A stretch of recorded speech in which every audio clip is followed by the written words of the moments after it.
حسن بہادر نہیں تھے، کیونکہ میں مصحف میں آ گیا ہوں، اب میں مصحف میں واقعہ نہیں پڑھ سکتا، لیکن ایک جملہ کہہ دیتا ہوں، عباس حسن کے شاگرد تھے۔ غازی کو لڑنا میرے بادشاہ حسن نے سکھایا تھا، قاسم کو تلوار اٹھانی عباس نے سکھائی تھی۔ جب دیکھا نا کہ کوئی بس نہیں چل رہا، پھر گئے چچا غازی کے پاس، چچا آپ میرے چچا بھی ہیں، استاد بھی ہیں، مجھے مولا سے اجازت لے کے دے۔ مولا عباس دے کر دے، قاسم اگر مل جاتی اجازت تو سب سے پہلے میں نہ جاؤں، بچے کو بٹھائے سب سے پہلے میں نہ جاؤں۔ بیٹھ گیا قاسم، وہاں آیا جہاں ماں کا خیمہ تھا۔ قاسم نے ماں کے خیمے میں آگے آستینیں الٹنی شروع کی۔ اب جو بندے مجلس ہو رہے ہیں اسے ہی مجلس سے رکھنا، تم کربلا میں بیٹھے ہو۔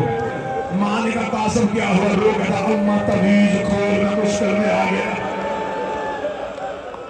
ماں نے بسم اللہ پڑھ کے قاسم کے بازو سے تویز کھولا۔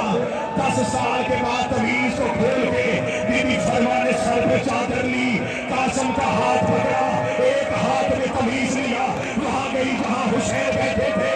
ماں جتنا احترام کرتے تھے حسین اپنی بھانج کا، حسین حسن کی بیوہ کا، حسین کرسی سے اٹھ کے کھڑے ہوئے، رو کے کہتے قاسم کی ماں زحمت کیوں کی؟ مجھے حکم کرتی میں آ جاتا۔ رو کے کہتی مشکل پڑ گئی ہے، یہ تویز بھائی نے بھیجا تھا۔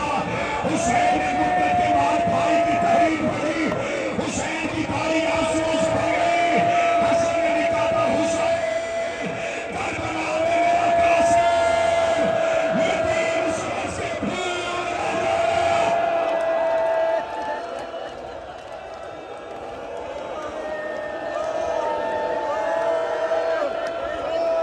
شہنشاہ کی داڑھی آنسوؤں سے بھر گئی، رو کے کہتے قاسم کی ماں تیار کر قاسم کو، کیونکہ اب تو حکم حسن پڑھ لیا ہے۔ حسن تو میرے بھی امام کا نام تھا۔ ماں لے کے گئی خیمے میں، 13 سال کا دلہا تیار کیا ماں نے۔ قاسم خیمے سے نکلنے لگتے، ماں پیچھے سے قاسم کے کاندھے پہ ہاتھ رکھتی، رو کے کہتی ایک بار جی بھر کے چہرہ دیکھنے میں۔ قاسم دیکھ کے کہتا اماں مشکل سے اجازت ملی ہے، اب مجھے میدان میں جانے کیوں نہیں دے رہی؟ رو کے کہتی قاسم میرا دل گھبرا رہا ہے، مجھے ایسے لگ رہا ہے جیسے اب یہ چہرہ مجھے دیکھا نہیں۔ حوصلے کے ساتھ، حوصلے کے ساتھ۔ مقتل کہتی ہے یہ پہلا شہید تھا جسے عباس نے ہاتھوں سے اٹھا گھوڑے کی زین میں بٹھایا، قاسم کے بدن پہ زرہ باندھنے لگا۔ قاسم نے زرہ کو کھولا، رو کے کہا نا چچا غازی، میں حسن کا بیٹا ہوں، میں بغیر زرہ کے لڑوں گا۔ جب کہا میں بغیر زرہ کے لڑوں گا، عباس رو کے کہتے ہیں او تو بڑا نفیس مزاج ہے۔ قاسم تو بڑے لاڈوں کا بھلا ہوا ہے۔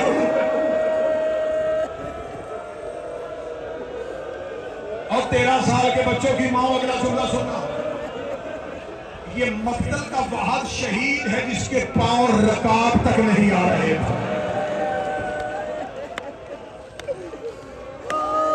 ادھر سے بلا کشی قاسم کا گھوڑا چلا، عباس پیلے پہ کھڑے تھے، حسین قبضہ تلوار پہ ساتھ، فضہ دروازے پہ، علی کی بیٹیاں مسرے پہ، فروا کنات کے پردے میں۔ مولا عباس کی آواز ہے قاسم لشکر پہ ایسے حملہ کرنا جیسے باپ نے چمل میں کیا تھا۔ مولا قاسم آئے میدان میں، رجس پڑا، پہلا جملہ کہا یہ 9 لاکھ یزیدیو، میں حسین کا بھیجا ہوا سپاہی۔ 9 لاکھ نے سمجھا کہ شاید کوئی عام لڑنے کے لیے آیا ہے۔ ایک کی آواز آئی حسین کے بیٹے بھتیجے ختم ہو گئے، حسین نے بچے بھیج دیے، بچے کا نام آنا تھا قاسم، گھوڑے کی زین پہ کھڑا ہوا، رو کے کہنا بچہ نہ سمجھنا میں حسن کا بیٹا ہوں۔ حسن کے بیٹے کا نام آنا تھا، 9 لاکھ اپنے اپنے گھوڑوں کی رکابوں پہ کھڑے ہوئے۔ یہ پہلا شہزادہ تھا، کاش میں جملہ پڑھنے سے پہلے مر جاتا، یہ پہلا شہزادہ تھا جو مقتل میں کھڑا تھا اور قاتل کہہ رہے تھے ایک بار اسے دیکھنے تو دو، اتنا حسین بچہ ہم نے پہلے کبھی نہیں دیکھا۔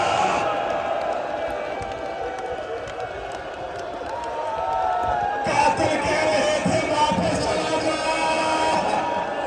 ورنہ ماں کی جھولی برباد کر۔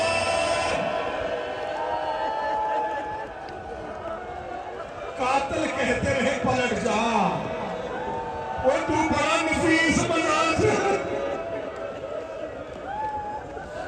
9 لاکھ میں سے ارزق نامی ملاؤن نے اپنا پہلا بیٹا بھیجا، شہزادہ قاسم نے حملہ کیا، بس وقت بڑی تیزی سے گزر گیا۔ شہزادہ قاسم نے اس کا پہلا بیٹا، دوسرا، تیسرا، چوتھا، آخر میں یہ ملاؤن خود آیا۔ اس ملاؤن کو نواز نے جہنم کیا۔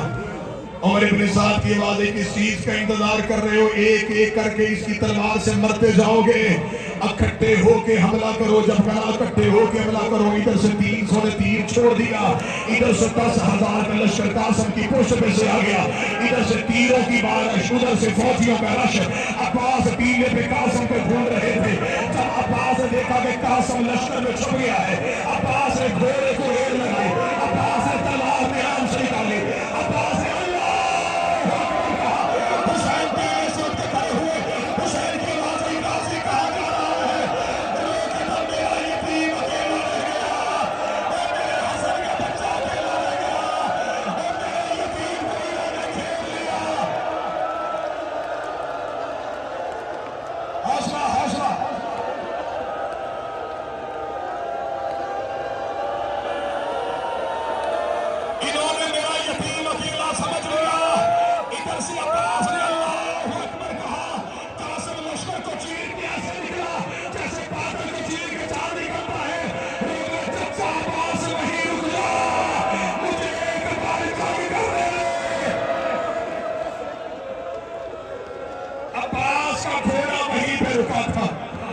یا ایک ملاؤن نے قاسم کی گردن پہ نیزہ مارا، قاسم کی گردن پہ نیزے کا لگنا تھا۔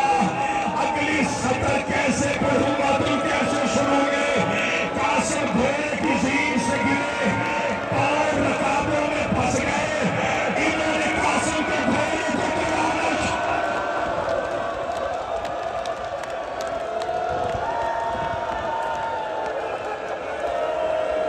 دعا کرو میں پڑھ سکوں اور تم سن سکو، میں پڑھ سکوں اور تم سن سکو۔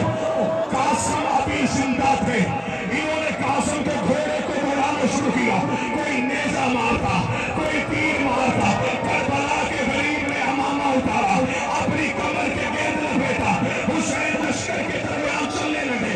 ایک بے غیرت کی آواز آئی، حسین کی آنے سے پہلے مشرق کے گھوڑے مغرب کو لاؤ، مغرب کے گھوڑے مشرق۔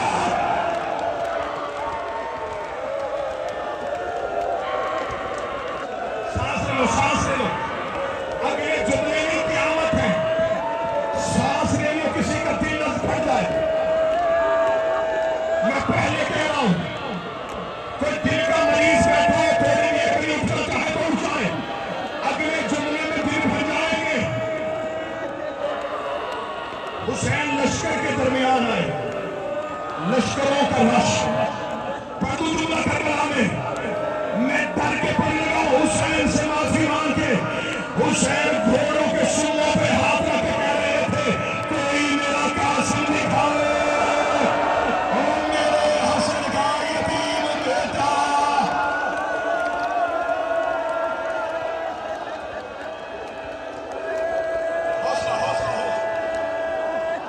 لشکر ہٹ گئے، لشکر ہٹ گئے، گھوڑوں کو حسین نے امام بن کے حکم دے دیا، حیوانوں نے کربلا کا جنگل خالی کر دیا، اکیلا زخمی کربلا کی ریت،